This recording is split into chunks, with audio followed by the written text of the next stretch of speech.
Proyecto de grado para optar al título de arquitecto. Esta investigación surge de la utilización de la tierra como material de construcción contemporáneo, planteando así la propuesta de vivienda vernácula, bloques de tierra cruda y sus aplicaciones en la arquitectura.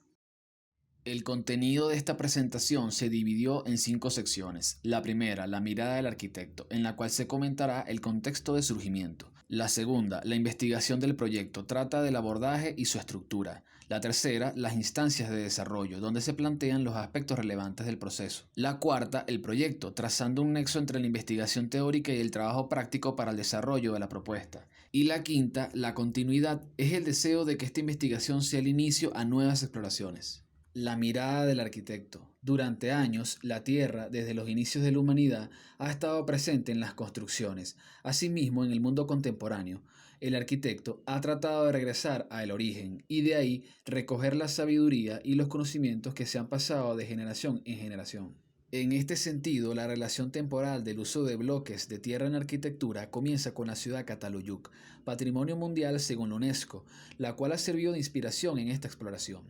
La escuela primaria en Gando, construida por una variedad de aplicaciones con los bloques de tierra y último los BTC, bloques de tierra comprimidos, los cuales son un ejemplo de cómo se siguen planteando ideas innovadoras para estas técnicas constructivas ancestrales. Para introducir a la sección de investigación del proyecto, una reflexión de la arquitecta Zuleta Gloria. El soporte de la vida humana es la tierra, de ella proviene el alimento, el resguardo, es ella materia misma para construir nuestras moradas como extensión de nuestros propios cuerpos. La estructura de la investigación está dividida en 3 partes. La primera, conformada por los 3 primeros capítulos, inicia con la problemática, la estimación del material y cómo se vincula este recurso en la construcción. La segunda parte consiste en el diseño de la propuesta, su ejecución mediante el trabajo teórico práctico y sus aplicaciones en la arquitectura. Y finalmente la tercera, que desarrolla el estudio de aplicaciones en ambientes para el hábitat. El planteamiento del problema consiste en atender al cambio climático, ya que el proceso industrial ha generado grandes cantidades de CO2. Según la IPCC, Grupo Intergubernamental de Expertos sobre el Cambio Climático, informa que el aumento del CO2 en la atmósfera colabora con el calentamiento global. En el 2017 alcanzó 1 grado Celsius por encima de los niveles preindustriales de 1900, aumentando 0,2 grados Celsius por década. En la industria de materiales de construcción se emiten grandes cantidades de CO2. En esta comparación se estudiarán solo 3 procesos de producción, comenzando por la fábrica del cemento. Esta genera el 5% de la producción del CO2 global. Además, el crecimiento de la población mundial demanda la construcción de infraestructuras, puesto que se consumen 450 kilogramos de cemento por habitante cada año. Por otra parte, para la fábrica de ladrillo consiste en bloques de arcilla cocidos. Según Ignacio Zabalza, hornear 1 kilogramo de ladrillo produce 270 gramos de CO2 y se usan 1,89 litros de agua.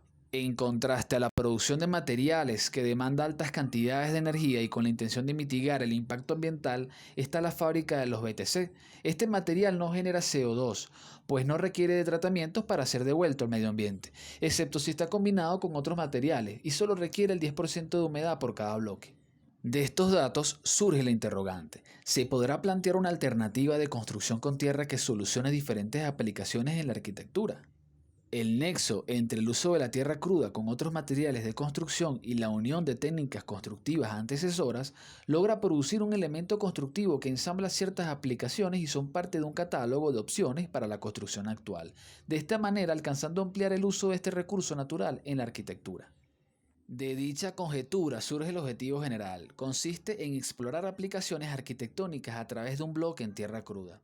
Y los objetivos específicos son, primero, hacer pruebas por decantación de suelos que proporcionan el lugar para definir la posibilidad del uso de la tierra para la construcción de bloques. Segundo, diseñar bloques de tierra que surjan de la combinación de las principales características de las técnicas constructivas en tierra cruda, como el adobe, la tapia, el bareque y el terrón. Tercero, construir a escala 1:1 y 1:2 bloques de tierra y de este modo comprobar las técnicas aplicadas durante el proceso de fabricación. Cuarto, proponer aplicaciones arquitectónicas a través de la composición de bloques de tierra y otros materiales de la construcción. Quinto, diseñar una vivienda a modo de comprobación que involucre las aplicaciones propuestas conjunto a elementos vernáculos y no vernáculos. Para dar apertura a las instancias de desarrollo, el criterio ha sido entender esta investigación como un atisbo al oficio del arquitecto, explorando a través de la teoría y la práctica la construcción con elementos en tierra cruda, pretendiendo reforzar en la actualidad la polivalencia que este material ha adquirido durante siglos y, asimismo, transformar la mirada de la construcción con este noble recurso. El lugar de recolección de tierra e implantación se encuentra ubicado en San Antonio de los Altos, Estado Miranda, el cual colinda entre la zona industrial Las Minas, la urbanización Club de Campo y La Fragua, llamada La Maquinita, siendo este un valle con pocas viviendas. Además, la tierra de este sitio tiene las propiedades necesarias para la fábrica de bloques comprimidos. Sin embargo, es importante acotar que la propuesta, al tratarse de un bloque en tierra cruda, puede ser aplicado en cualquier contexto. Esta pequeña aldea dedicada al cultivo, la cría de ganado y la artesanía es una zona rural con acceso a través de pequeñas montañas. Este sector está alrededor de campos deportivos que funcionan como espacios de esparcimiento, ubicado a 800 metros de la ciudad. El área refuerza la posibilidad de una intervención caracterizada por la arquitectura vernácula. Para entender qué es la tierra para la construcción es necesario clasificar los tipos de suelos que la componen. Estos se dividen por su composición granulométrica. De grueso a fino está la grava, que es un producto granulado que proviene de material pétreo. La arena son partículas finas de rocas y minerales combinados con elementos metálicos y óxido de silicio. El limo es un sedimento clástico incoherente, es decir, está compuesto por una serie de fragmentos de diferentes rocas y suelos, hasta materia orgánica. La arcilla son partículas de roca sedimentada procedente de la descomposición de rocas como el granito. Su color en estado puro es blanco y su tono varía según su composición. El siguiente diagrama muestra la clasificación de tres tipos de suelos, la arena, la arcilla y el limo. Además, incluye una prueba llamada la prueba del envase de vidrio, que consiste en la sedimentación por decantación que determina los porcentajes de cada suelo del terreno. Información útil para identificar la proporción ideal para la fabricación de bloques de tierra, establecida por la tierra areno-arcillosa. Esta prueba se puede hacer directamente en el sitio con métodos caseros, aunque no es totalmente rigurosa debido a la presencia de otros componentes como el agua, que pueden perturbar la precisión de los datos obtenidos. Para mayor rigurosidad se hace la prueba con tamices, pero para este caso se hará la prueba del envase y poder evaluar un aproximado de los porcentajes de arcilla, limo y arena, los cuales entran dentro del área marrón, tierra areno-arcillosa, planteada en el diagrama como la zona ideal para la fabricación de bloques. Las principales técnicas constructivas en tierra inorgánica son el adobe, la tapia y el bareque, técnicas ancestrales evidenciadas en diferentes tipologías arquitectónicas contemporáneas, como por ejemplo la escuela primaria en Gando, fabricada en adobes, consiste en bloques de tierra replicables. La casa en Tucson, construida en tapia, son muros de tierra arenosa compactada, y el pabellón de alojamiento elaborado en bareque, que es un entramado interno que funciona como malla estructural y luego frisado con tierra. Por otra parte, una técnica constructiva en tierra orgánica conocida como turf en Escocia e Islandia o terrones y champas en Bolivia y Perú es usada para mitigar el frío extremo de estas partes del mundo debido a las propiedades de la tierra para climatizar los espacios, puesto que este material absorbe energía del sol durante el día y es liberado por la noche. Esta técnica consiste en extraer directamente los bloques del suelo, lo que origina la particular forma del elemento constructivo. Una breve explicación del proceso de extracción del terrón inicia con el uso de una escardilla que entra en ángulo debido a la técnica de manipulación.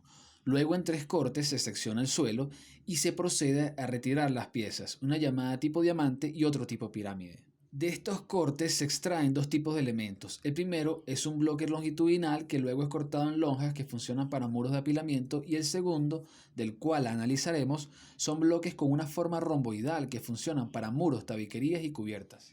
En el análisis de las técnicas constructivas en tierra definiremos sus características principales y de este modo lograr una posible combinación que haga surgir una técnica constructiva alternativa.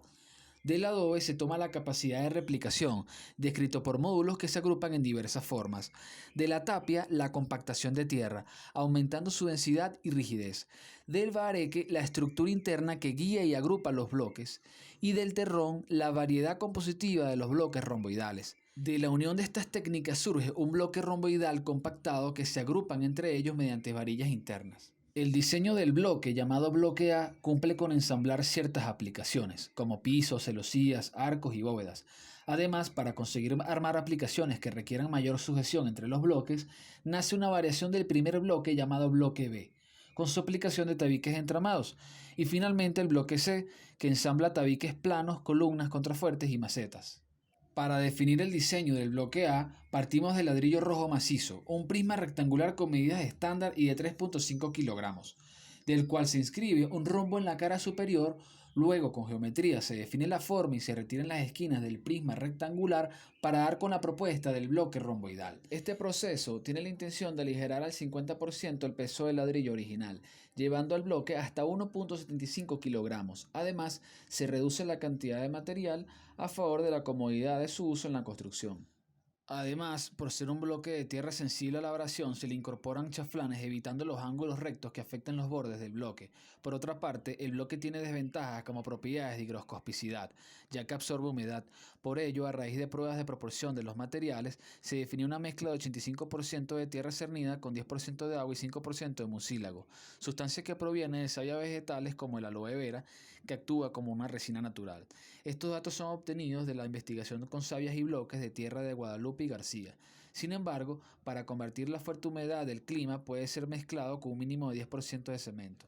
El bloque B es la primera variación del bloque A, de igual manera que su antecesor. Por manipulación geométrica se definen puntos que posteriormente serán cortes y que por destaje definimos su forma. Esto no solamente aligera el bloque hasta 1.32 kilogramos, sino que servirá para aumentar la sujeción entre ellos. Los destajes sustraídos forman encastres, puesto que su acople es como en la madera, la caja y la espiga, una suerte de machembrado, pero en forma romboidal, y además tiene perforaciones cilíndricas avellanadas que funcionan para alcanzar mayor precisión en la ubicación del bloque para su ensamblado. Por último, el bloque C. Su geometría busca conseguir dos triángulos equiláteros inscritos en un rombo con perforaciones centrales en ellos, sustrayendo destajes y de igual modo que en el bloque B. Su peso es de 1.4 kilogramos. Este bloque, al igual que el bloque A y el B, logra dividirse, pero este prototipo se separa en dos triángulos equiláteros con el propósito de completar diversas formas. Para la fabricación de los BTC se requiere de una máquina que moldee y compacte el diseño planificado, inspirada en el diseño de una mini planta móvil para fabricar bloques de tierra por Javier Cortés. Esta máquina manual compactadora de bloques es esencial para mecanizar la producción de bloques A, B y C. Sus partes son la tolva, la bandeja de sellado, bandeja de alimentación, la cámara, el pisón superior, pisón inferior, el brazo y la estructura. Como toda máquina tiene un ciclo de trabajo. El paso 1 comienza en una posición inicial con la tolva previamente cargada. El paso 2, la bandeja de alimentación, es proyectada hacia la cámara para ser llenada.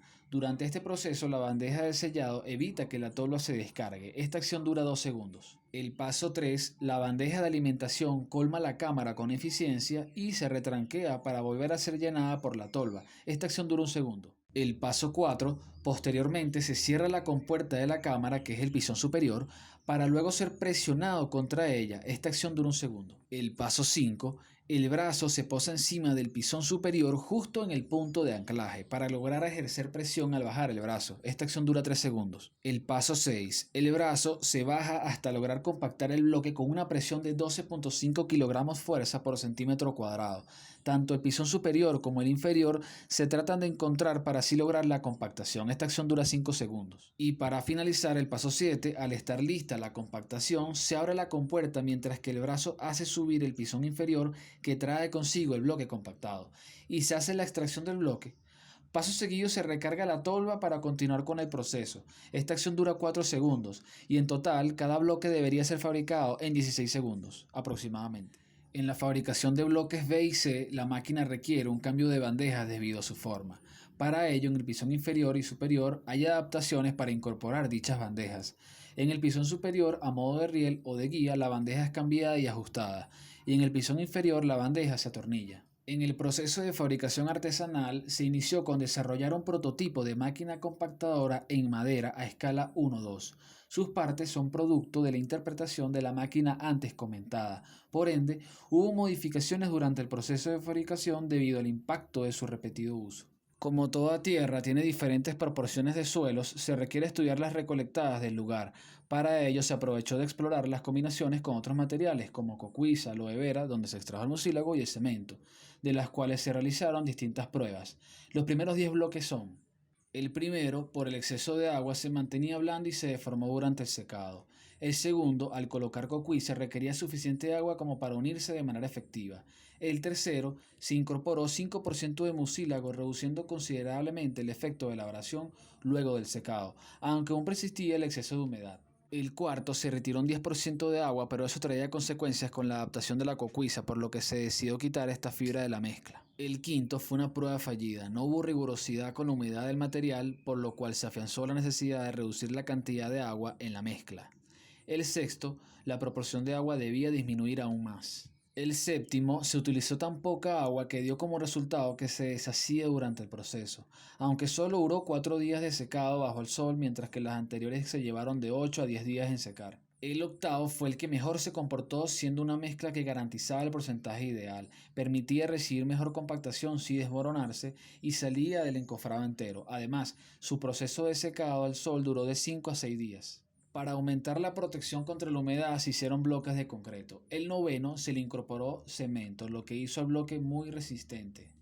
Finalmente, el décimo se disminuyó al mínimo la cantidad de cemento con un 10% y dio como resultado un bloque compacto y firme durante todo el proceso. Para los resultados finales se eligieron el bloque 8 y 10 como los bloques que mejor se comportaron durante el proceso de fabricación. El siguiente paso es un proceso riguroso de diferentes pruebas de resistencia. Un ejemplo del proceso de la fabricación de bloques B. Se comenzó haciendo una mezcla seca de tierra cernida y cemento. Luego en otro envase se mezcló el mucílago con el agua y se incorporó para unir todo. Luego una prueba de consistencia determina si está lista para la compactación. Se hace una pequeña pelota de tierra y se deja caer al suelo a la altura de 1 metro, la cual debe romperse en pocos pedazos. Esto determina su plasticidad. Luego con 350 gramos de este material se rellena el molde de la máquina y posteriormente este es apisonado. Se abre para evaluar el resultado, se libera del molde, se extrae de la bandeja y luego secado al sol. En el proceso de fabricación hemos estudiado dos escalas de bloques, 1.1 y 1.2. Para la escala menor se planteó la comprobación de un fragmento de la aplicación con bloques B, que más adelante se explicará a detalle. Cada bloque está diseñado para la aplicación donde mejor se desenvuelve. El bloque A tiene el propósito de ensamblar aplicaciones como el piso de adoquines, la celosía, el arco romano y la bóveda de cañón. El piso de adoquines con bloques A de concreto posterga su vida útil al contacto constante de la actividad humana. El piso se asienta sobre una capa de 3 centímetros de arena gruesa previamente nivelada. Los espacios con ángulos rectos se pueden completar por medio de la división del bloque. Luego se sellan los intersticios entre bloques con una mezcla de arena fina y cemento. Y para finalizar es rociado con agua para que se asienten. El diseño del bloque permite una variedad de opciones en sus combinaciones. La celosía se ensambla con dos primeras filas alternadas con bloques A de concreto. Luego se hacen pequeñas columnas con separaciones equidistantes, dejando un vacío entre ellas. Se repite el proceso con bloques de tierra hasta culminar el levantamiento. La lógica de hacer una base de bloques de concreto permite proteger cada aplicación de la humedad directa del suelo. Esto se repite en todas las aplicaciones en contacto con él. El arco romano resuelve vanos de las edificaciones. Su fabricación inicia con el uso de una cimbra en madera, que ayuda en la formación del arco con las medidas planificadas dibujadas por pequeños listones que colaboran en armar el elemento. Paralelamente es armado el arco de doble hilera cuando sea necesario recibir otras aplicaciones. La bóveda de cañón también es soportada sobre una cimbra. Cabe destacar que toda aplicación está fabricada por bloques que deben estar unidos con mortero, además de alternar los bloques para reforzar los empalmes entre filas y columnas de la bóveda. También es importante impermeabilizar toda aplicación con exposición al agua o la humedad. Esto puede ser con sustancias como los hidrófugos, que previamente deben ser incorporadas en la materia con que se fabrica el bloque. El bloque B tiene el propósito de ensamblar aplicaciones que requieran tabiquerías con un diseño entramado. Cumple con un propósito estético donde juega la luz y la sombra un papel relevante. En el tabique entramado, todos los bloques son colocados en sentido unidireccional, pero en cada fila, al solaparse, la línea se alterna para lograr entramarse. Al erigir el tabique se usan varillas para guiar la ubicación de los bloques, al igual que una correcta nivelación. Como producto final, el tabique recrea una fachada que interactúa entre la luz y la sombra. Se hizo una comprobación del proceso mencionado para ensamblar el tabique entramado con bloques de tierra y concreto. Se comenzó haciendo el mortero. Para aplicarlo, los bloques deben hidratarse durante el armado, puesto que por lo contrario, el bloque le extrae la humedad al mortero rápidamente y su secado precipitado desfavorece su composición. Finalmente, todos los pasos fueron según lo planificado. Este fragmento requirió 88 bloques de tierra, 32 bloques de concreto, 5.640 centímetros cúbicos de mortero y de dimensiones 50 centímetros por 50 centímetros. se elaboró en 3 horas y media. Asimismo, como toda técnica, una vez conocida y perfeccionada, el proceso de construcción resulta más eficiente y rápido. Finalmente, el bloque C sirve para ensamblar aplicaciones variadas donde preponderan caras planas, como el tabique plano, columnas, contrafuertes y macetas. El tabique plano. En el inicio de la primera fila, el bloque mantiene un sentido unidireccional, pero en la siguiente fila, el bloque gira 120 grados al sentido contrario para poder alternar las filas y aumentar la sujeción del tabique con los encastres. La pared puede terminar en dos ángulos, recto e inclinado, debido a la cualidad del bloque, y por último, se verifica con la plomada para corroborar su rectitud. La columna. Las varillas arrancan desde la viga de riostra y los bloques C siguen su lógica de ensamblaje. Además, para el mortero, debe tener una mayor proporción de cemento, ya que por sus propiedades de elevada alcalinidad le brinda al acero de refuerzo una oxidación controlada, quedando el acero en un estado denominado pasivo. El tamaño de la columna dependerá de los cálculos estructurales. El contrafuerte sigue la lógica de las aplicaciones antes mencionadas con bloque C. Igual que en la columna, las varillas quedan empotradas en las perforaciones y así aumentar la sujeción entre todo el elemento debido a las cargas aplicadas. Para la maceta, los bloques C se arman perimetralmente creando un vacío en el interior. Esta es sobre un basamento nivelado entre piedras y arena que actúan como filtro al suelo. Se repite el proceso de la lógica de ensamblaje y luego es rellenado con tierra y se siembra vegetación. El bloque C puede lograr una variedad de agrupaciones. Para la comprobación arquitectónica se propone una vivienda vernácula que logra adaptarse al contexto rural en el que está implantado, tanto en materialidad como en su funcionamiento. Para ella está pensada en cumplir una doble labor entre el morar y el trabajo, funcionando como una vivienda taller de fabricación de bloques. Su implantación es en el sector La Maquinita. Es parte de un pequeño grupo de viviendas y de personas que se dedican al trabajo del campo. Los espacios de la vivienda se separan por 3 áreas. La primera, el taller y trabajo manual; la segunda, el área íntima; y por último, el área social. Cada espacio tiene un reconocimiento con el exterior y con ventilación cruzada como en el área de fabricación de bloques dentro del taller, esto debido al polvo de la tierra. Sin embargo, cabe destacar que la estructura de la vivienda está fabricada en tapia, por lo que requiere cumplir tres importantes normas constructivas antisísmicas. La primera, que las pantallas estén sobre un basamento de concreto; la segunda, que sean pantallas de 40 centímetros de ancho; y la última, que estén en forma de L, H o T para soportar eficientemente fuerzas horizontales. Datos obtenidos del Manual de Diseño de Viviendas con Climatización Pasiva de Ernest Müller. La cubierta cumple un rol importante para la protección del material y de los espacios. Además, recolecta el agua de lluvia. El piso de adoquines es parte de los recorridos y de la zona exterior de la vivienda, logrando caminar cómodamente entre los cultivos y los alrededores.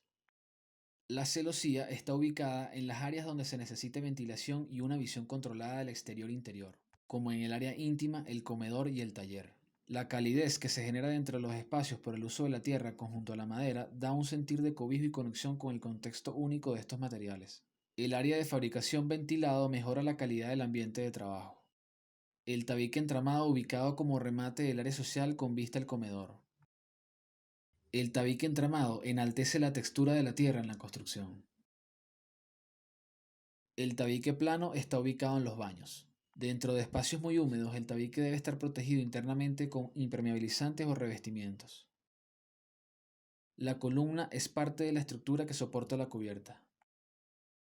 Para dar continuidad con esta exploración es importante entender que la ausencia de la industria que desarrolla tecnología es una limitación para el avance en el uso de técnicas en tierra. Así pues, el camino de la construcción con tierra de hoy en adelante pasa por trabajar en la investigación en varios campos. La industrialización y mecanización para la optimización de procesos, la adición de materiales que aporten estabilización y protección frente a la humedad, la introducción de aligerantes que no comprometan la resistencia del material. Para esta investigación es importante el deseo de seguir explorando. Por ello se definen las capacidades del bloque y sus aplicaciones en materialidad formal y constructiva. En la materialidad sus potencialidades son: la materia prima es asequible y extraída del lugar; calidad acústica entre los espacios debido a la densidad del material compactado; confort térmico por la transpiración de la tierra y su capacidad de absorber energía del sol. Y su limitación es la vulnerabilidad a la exposición ante las precipitaciones por el agua de lluvia y la humedad. En sus capacidades formales, las potencialidades son: la variedad compositiva del bloque romboidal, su dinamismo y versatilidad; los encastres de los bloques permiten una mayor sujeción entre ellos; y las perforaciones cilíndricas en el bloque tienen diferentes propósitos, guían, ubican y agrupan a los bloques con precisión. Y sus limitaciones están: para completar espacios ortogonales se requiere dividir el bloque. Es recomendable cortarlo húmedo, ya que luego de secado hay que usar una herramienta mecánica. Al ser un bloque compacto y macizo, sus aplicaciones resultan ser de igual modo. Finalmente, para las capacidades constructivas, sus potencialidades son uso de menos energía y agua en la producción de bloques romboidales, un total de 0,1 litros por cada kilogramo de bloque. El bloque romboidal es 50% más liviano que un bloque de ladrillo rojo macizo. La adaptabilidad a otros elementos prefabricados. Y sus limitaciones son que para la construcción con este sistema alternativo se requiere una mano de obra calificada. Y finalmente, al empotrar instalaciones sanitarias o luminarias en tabiques macizos, se requiere de un esfuerzo mayor que un tabique hueco, o podrían estar instaladas de modo superficial. Algunos resultados que considero que deben tomarse en cuenta para seguir el camino de esta investigación son los siguientes. La primera es que la exploración con bloques romboidales de tierra demostró ser una alternativa viable para la fabricación de ciertas aplicaciones en la arquitectura. La segunda es que el uso de los bloques romboidales presentados pueden seguir siendo objeto de estudio y de análisis. Finalmente, la tercera, esta investigación abre nuevos horizontes en la construcción con tierra, hacia una arquitectura sostenible, logrando ser aplicable en entornos rurales y urbanizados. Como arquitectos, en la construcción de una obra la tierra es el primer material que nos encontramos y al finalizarla es el único del que suele no quedar rastro. Daniel Rondón. Gracias por su atención.